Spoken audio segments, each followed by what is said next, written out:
우리는요, 큰 얘기가 사라져가는, 실종돼가는 시대에 살고 있어요. 짧은 얘기, 짧은 영상에 길들여가고 있습니다. 재미없어 보이는 부분은요, 삭제해버려요. 없애버려요. 재미있어 보이는 부분만 골라서 듣고 거기에 익숙해져 갑니다. 그러면 그럴수록 우리의 정신은 피폐해져 가죠. 우리의 영혼은요, 빈약하고 빈곤해져 갑니다. 우리의 현실을 그 짧은 이야기가 다 담아낼 수 있나요? 저와 여러분의 삶의 길고 긴 시간들, 그리고 고단한 일상들, 지루한 순간들, 갑갑하고 답답하고 막막한 그런 상황들을 그 짤막한 영상, 짤막한 얘기들이 담아낼 수 있냐고요? 담아낼 수가 없습니다. 창세기는 그래서 긴 이야기입니다. 우리의 현실을 담아내기에 충분하죠. 창세기는 50장으로 되어 있는데요, 1장에서부터 11장까지, 또 12장에서 50장까지를 보통 구분합니다. 저는 이 순서를 뒤집어서 여러분과 나누었습니다. 에덴의 동편에서 시리즈를 여러분들이 들으셨는데 가장 기억에 남는 구절은 무엇입니까? 여러분에게 가장 힘이 됐던 구절은 무엇입니까? 그 메시지가 여러분 주변에 있는 분 가운데서 누구에게 필요하다고 생각되십니까? 그분에게 나눠보시기 바랍니다. 우리 인류의 현 주소는요, 에덴의 동편입니다. 원래 주소는요, 어디예요? 에덴입니다. 에덴의 뜻은 기쁨의 동산이라는 뜻이죠. 우리가 무엇을 소유했기 때문에 기뻐해요? 우리가 무엇인가를 성취했기 때문에 기뻐해요? 이 세상에서는. 이 세상에서는 그럴 때 기뻐해요. 내 자식이 뭔가 성적이 올라가고 승진을 하고 하면 우리는 기뻐해요. 돈이 생기고 또 돈을 벌면 기뻐하죠. 근데 에덴은요, 내가 소유한 것으로 기뻐했던 것이 아니에요. 내가 무엇인가를 이루었기 때문에 기뻐했던 것이 아니에요. 그것은 진정한 기쁨이 아니죠. 왜요? 없을 때가 많죠. 이루지 못할 때가 더 많죠. 에덴은 우리의 존재 자체를 기뻐했던 것이에요. 여러분, 하나님께서 아담에게 하와를 주셨는데요, 하와가 아담을 처음 만날 때 기억하시죠? 아담이 하와를 보자마자 뭐라고 그랬어요? 당신은 내 뼈 중에 뼈요, 내 살 중에 살입니다. 지금 하와가 아담을 위해서 아침상을 준비해 줬나요? 밥상을 준비해 준 적 있나요? 해준 게 있냐고요? 없어요. 그냥 그 자체로, 그 존재 그 자체로 기뻐하는, 여러분, 바로 그것이 에덴입니다. 에덴은요, 돈이 필요치 않았어요. 자본주의 시스템, 사회주의 체계, 이런 것이 필요치가 않았어요. 그냥 그 존재하는 그 자체로 서로를 기뻐했습니다. 여러분, 천국 가시기 바랍니다. 천국 가셔야 돼요. 그래서 우리가 다시 그 에덴으로 갈 수 있을까요? 우리가 다시 본래의 인간의 자리, 그 자리로 갈 수 있을까요? 오늘 본문 말씀은 셈의 족보와 데라의 족보, 좀 내용이 길죠. 우리가 잘 부르지 않는 사람들의 이름, 모르는 사람들의 이름이 쭉 나옵니다. 창세기에는 10번에 걸친 족보가 기록이 되어 있습니다. 족보는 무엇입니까? 족보는 내 뿌리가 있다는 거예요. 내 뿌리가 있다는 거예요. 내 위에 내 부모가 계셨고 그 위에 또 누가 계셨고 뿌리가 있었다는 것입니다. 우리가 하나의 뿌리에서 여기 있게 됐다는 것이죠. 그것이 족보가 가르쳐주는 것입니다. 그런데 왜 하나님께서는 이렇게 족보에 나와 있는 이름들, 한 번도 불러보지 않는 이 이름들을 이렇게 하나씩 하나씩 성경에 기록해 놨을까요? 이름은요, 존재입니다. 이름은 존재예요. 우리가 쉽게 알려면 셈의 족보에는 몇 명이 있었고 데라의 족보에는 몇 명이 있었더라 하면서 뭉뚱거려서 숫자로 한다면 지면을 전략할 수 있겠죠. 시간도 전략할 수 있었겠죠. 그런데 성경은요, 그렇게 숫자로 취급하지 않았어요. 여러분은 숫자가 아니에요. 여러분은 숫자가 아니에요. 여러분은 하나의 존재입니다.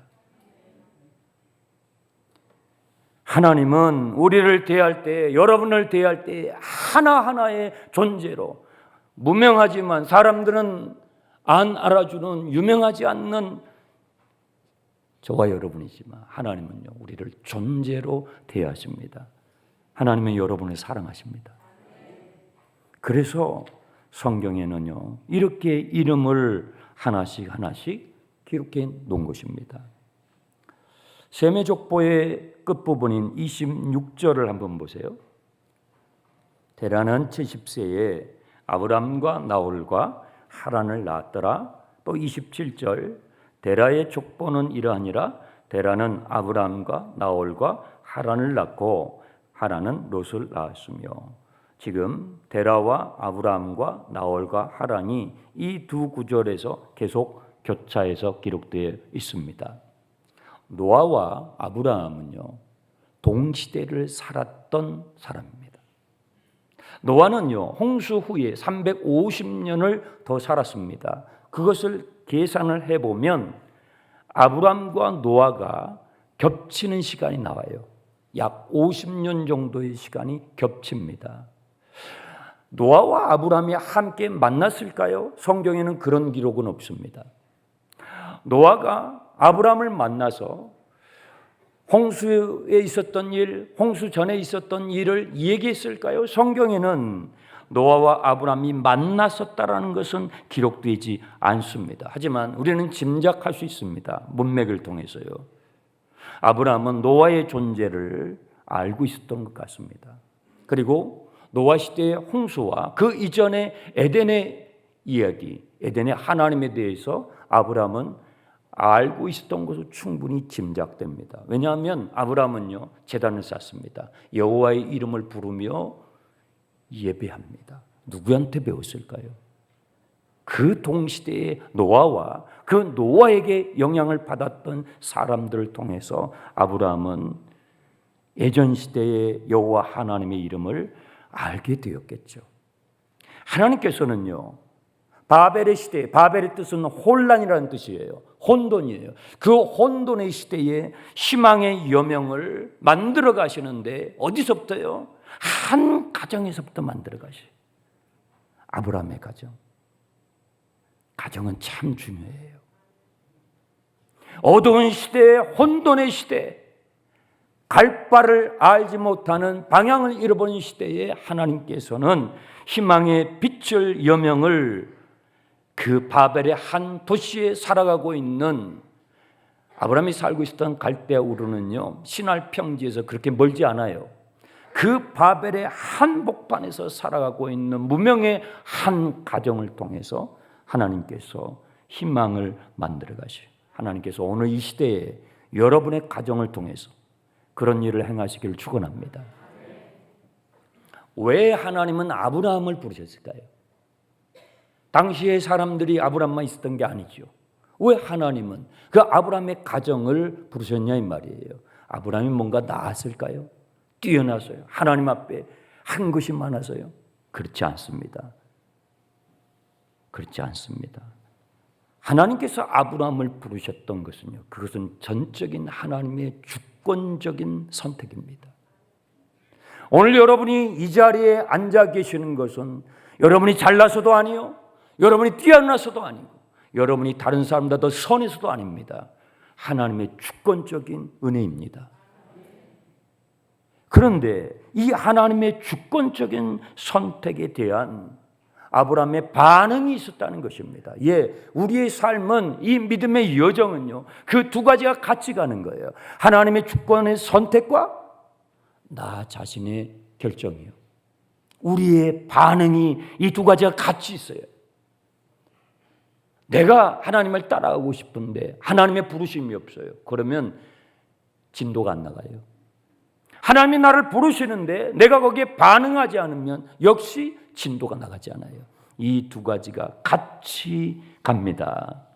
하나님께서는요, 아브라함을 2번 부르셨습니다. 한 번만 부르신 것이 아니라 2번 부르셨어요. 여러분이 가지고 계시는 성경 책은 한 번 부르신 것처럼 기록이 되어 있어요. 여러분 펜을 가지고 사도행전 7장이라고 옆에다가 써놓으시고 집에 가셔서 지금 읽어보지 마시고 지금은 앞을 봐주시고요. 집에 가셔서 사도행전 7장을 참고로 읽어보시면 하나님께서 아브라함을 2번 부르셨다는 것을 알 수가 있죠. 갈대아 우르에 있을 때 한 번 부르셨고 그 아버지 데라가 함께 하란에 있을 때에 그 하란에 있을 때에 2번째 부르셨단 말이에요. 본문 28절에서 30절까지는요. 첫 번째 아브라함을 부르셨을 때 그의 사정이 기록이 되어 있어요. 처음 하나님께서 아브라함을 부르셨을 때 아브라함은요. 상실의 아픔 가운데 있었어요. 그의 동생이 먼저 세상을 떠난 거예요. 나보다 더 오래 살아야 되고 나보다 더 꿈을 펼쳐나가야 되는 내 동생이 먼저 세상을 떠난 거예요. 상실의 아픔 속에 있을 때 하나님께서 아브라함을 부르셨어요. 그리고 사레와 결혼을 했는데 아직 둘 사이에 자녀가 없을 때에 하나님께서는 아브라함을 부르셨던 것입니다. 그때에 아브라함은 아버지 데라가 아버지입니다. 아버지에게 상의합니다. 아버지, 제가 예배를 드리다가 제가 기도를 하다가 감동을 받았습니다. 이 감동이 하나님이 주신 감동일까요? 하나님이 나에게 말씀하신 게 맞을까요? 그렇다면 아버지 같으면 이럴 때 어떻게 하십니까? 어떻게 해야 옳습니까? 라고 아버지 데라에게 상의했습니다. 아버지 데라는요, 그건 하나님의 부르심이야. 그리고 함께 아브라함과 같이 길을 떠나기를 작정을 하고 길을 떠납니다. 길을 떠나다가 하란이라는 지역에 왔을 때에 데라와 아브라함의 일행은요 멈추게 됩니다. 가던 길을 멈추게 됩니다. 그리고 거기서 짐을 풀고요 주저앉게 되죠. 주저앉게 된 이유가 있겠죠. 그들이 가고 있는 가나안 땅은 그들이 살았던 메소포타미아 갈대아 우르의 문명에 비해서 너무나 열악한 곳이었어요. 환경이 열악하고 경제적으로 열악한 땅이었어요. 그래서 아버지 데라는 그곳에 이르렀을 때에 자기의 생활의 염려로 인하여 앞으로 부닥칠 그 경제적인 상황들이 염려가 되었던 것입니다. 또 하나의 이유가 있을 겁니다. 멈췄던 그 땅의 이름이 죽은 자식의 이름과 똑같았어요. 세상을 떠난 자식의 이름과 똑같았어요. 아직 아물지 않는 과거의 아픔, 상실의 아픔이 다시 일어난 것입니다. 직면해야 할 생활의 염려와 잃어버린 자식에 대한 상실의 아픔이 아버지 데라를 주저앉게 한 것입니다. 오늘도 마찬가지예요. 주님을 따라가는 주님의 제자로 살아간다고 하는 저희들이 따라갈 때 우리 앞에 장애물들이 있죠. 생활에 대한 염려, 경제적인 염려. 예수 믿기 전에 우리가 받았던 과거의 상실의 아픔들, 이런 것들이 우리의 발목을 잡습니다. 전진하지 못하고 그 자리에 주저앉아 버리는 사람들이 오늘도 있습니다. 데라 같은 분들이 있습니다. 하나님은 아브라함을 2번째 부르시는데요. 아브라함이 75세였을 때 그의 아버지 데라가 145세였을 때 다시 한번 부르셔요. 여러분, 세상은요 한 번 실패하잖아요. 그러면 넌 X합니다. 넌 실패자야.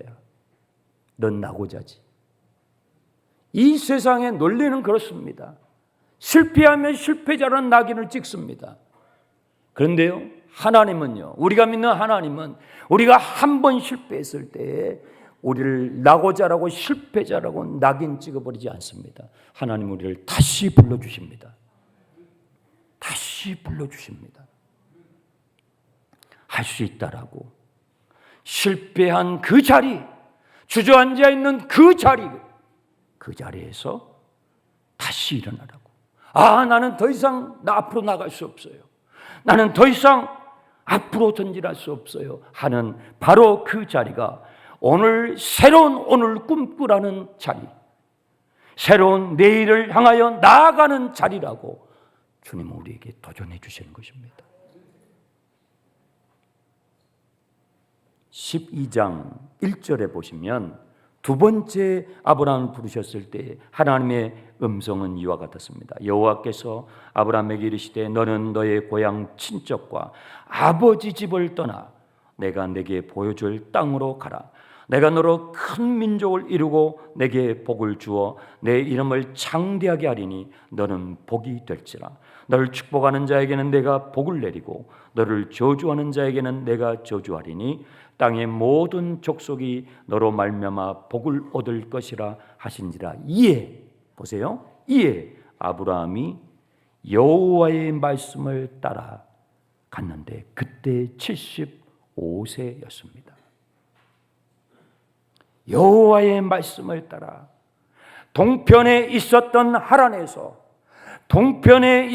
하란에서 서편 가나안 땅을 향해서 에덴의 동편에 있었는데 에덴의 서편을 향하여 방향을 트는 것입니다. 신앙은요, 방향을 트는 거예요. 세상의 방식대로, 세상의 논리대로 살아갔던 우리의 삶의 방향을 하나님을 향하여 나는 이제 하나님의 방식대로 살겠습니다라고 방향을 트는 것입니다. 하나님께 트는 것입니다. To the Lord. 주님께 방향을 트는 것입니다. 한 걸음 한 걸음씩 하나님을 향하여 주께로 발을 내딛는 것입니다. 여러분, 오늘 우리는요, 유전자를 분석하는 놀라운 시대에 살아요. 인간보다 더 똑똑한, 인간이 만들었는데 인간보다 더 똑똑한 AI를 만들어내요. 야심차게 인간의 아성을 쌓아가는 무시무시한 시대에 우리가 살아가요. 사람들의 교만은요, 하늘에까지 닿았어요. 뭐라고 말을 하죠? 하나님, 이제 그만 하나님의 자리에서 내려오시죠. 우리가 그 자리를 대신하겠습니다라고 하나님을 향하여 대적하는 바벨의 시대, 혼돈의 시대를 우리는 살아가요. 창세기의 말씀은 그런 우리 인생들을 향하여 뭐라고 말씀하십니까? 아담아, 너는 어디 있느냐? 창세기는 그런 우리를 향하여 이렇게 답을 합니다. 제가 하나님의 자리를 대신할 수 있겠습니까? 제가 하나님의 자리를 대신할 수 있겠습니까? 라고 창세기는 묻고 창세기는 답합니다. 구원은요, 창조주 하나님을 발견하는 거예요. 그것은 나를 발견하는 것입니다. 구원은 나의 자리로 돌아오는 거예요. 타락은요, 하나님의 자리를 내 자리로 착각하며 살았던 거짓된 삶이에요. 에덴에서 멀어지면 멀어질수록 우리는 이기적이 되죠. 하나님을 떠나가면 떠나갈수록 인간은 탐욕적이 되죠. 그건 거짓된 나예요. 구원은 진정한 나를 발견하는 것입니다. 하나님께로 돌이키십시오. 참된 여러분으로 살아갈 수 있기를 주님의 이름으로 축복합니다. 하나님의 꿈이, 하나님의 말씀이 우리의 비전이 되고 그분의 인격이 우리의 성품이 되고 그분의 능력이 저와 여러분의 삶의 능력이 되시기를 예수님의 이름으로 축원합니다. 기도하겠습니다. 아버지 하나님, 감사합니다. 창세기 50장에 걸친 말씀을 성도님들과 함께 나누었습니다. 우리의 삶을 담기에 충분한 하나님의 말씀입니다. 우리의 한숨과 우리의 근심과 눈물과 아픔까지도 넉넉히 담아내는 하나님의 말씀, 생명의 말씀을 우리가 듣습니다, 들었습니다. 이 말씀이 또한 우리의 영혼의 양식이 되게 주시옵소서. 예수님의 이름으로 기도합니다.